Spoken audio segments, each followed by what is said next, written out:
you bring up Joe Biden, today he endorses probably the worst Democrat in Oregon in Kurt Schrader. So it's like you can see why things are the way that they are. Like you said, they are paid to lose. They could do so much. The president has the authority to cancel student debt, to decriminalize cannabis and expunge all nonviolent drug offenders' records. Maybe the most important thing of all, he can implement the Defense Production Act and build a clean energy grid in maybe just a few years. Like, the opportunity is there to do all of these things. There could be a national rent control crisis in this country, which we have right now. We know that there are a lot of things that can be done, but he's simply not doing them. And I think it's a combination of his conservative philosophy and the fact that it is the United Corporations of America. Corporate special interests have captured our government, pure and simple. Yeah. I also have to point out, I don't know if it was last week or the week before, Joe Biden literally tweeted that healthcare is a human right. He tweeted this. And I saw this and I'm like, oh my God, this is going to make my head explode. The Democratic Party, they're so insufferable. And I used to think that it was overly cynical to believe that they want to lose. But I feel like you can't come to any other conclusion. You can't see what they're doing or not doing and logically deduce anything otherwise. I mean, when it comes to the issue of Don't Say Gay and this whole grooming thing, Republicans have effectively revived the gays or pedophile myth. And when Vox did a piece asking Democrats like Hakeem Jeffries, Tim Ryan, how are you going to respond to these new smears? Because this is very clearly they're winning, right? I mean, Don't Say Gay is popular. So how are you going to respond? And the answer was, we're not going to respond. Hakeem Jeffries was like, well, in response to Marjorie Greene calling, anyone who supported Ketanji Brown Jackson a pedophile, that's crazy. Who thinks Marjorie Greene is a serious person? That's literally their response. And so they've chosen not just to not fight, but also just kind of just sit there and I guess keep the seats warm for Republicans until November. And this is my thinking. This is my theory. Okay. It's all fueled by cynicism. But I think that Democrats, they want to keep their own seats in power. They like being in a position of influence, but they want their party to be the minority party because there's so much pressure when your base is saying, we need Medicare for all, we need this, that.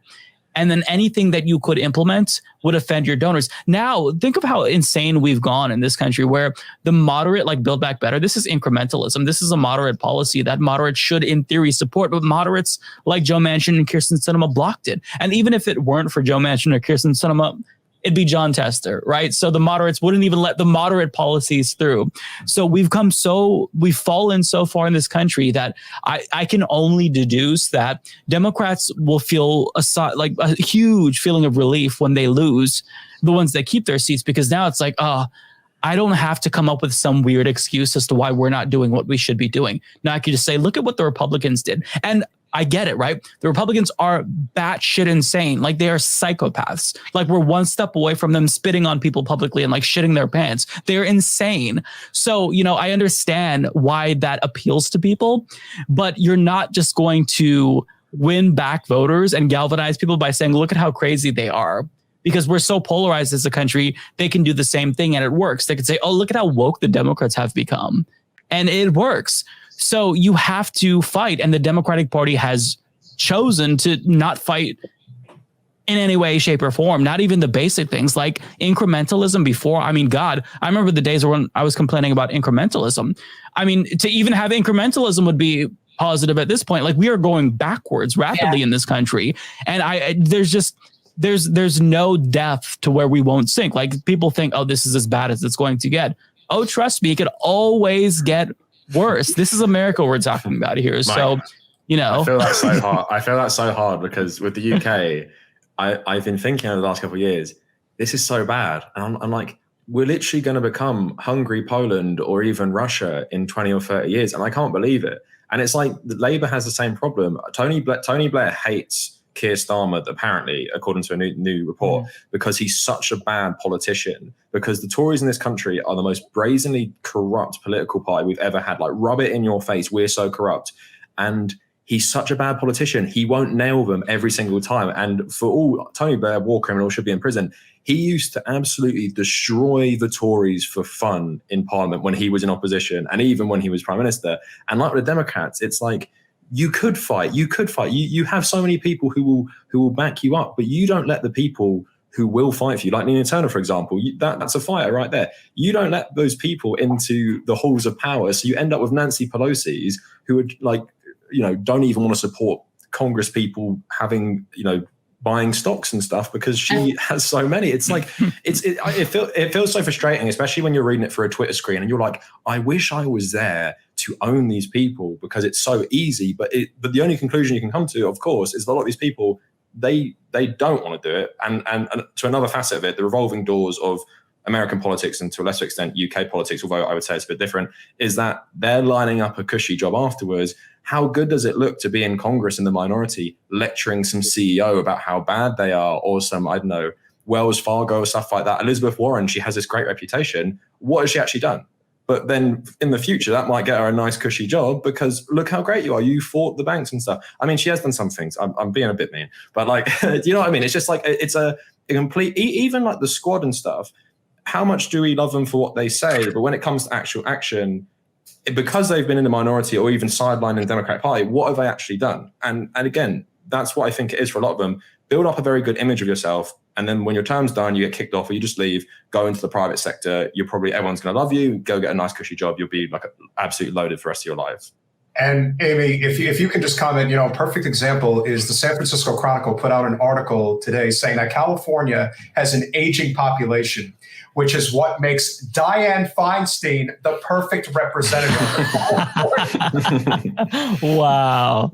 Look, there are plenty of older senators like Bernie Sanders, for example, who's doing great. Dianne Feinstein just is not doing so well. And I think that maybe people would be a little bit more charitable if she didn't literally get down to eye level with kids who were like, will you support the Green New Deal? And she was like, no, bitch, fuck off. You don't know anything. That's the way that she has responded to things like the climate crisis, where people have looked to her for leadership and to take this seriously, to which she has responded, literally, fuck off, kids. I can't be bothered with this. You don't know what you're talking about.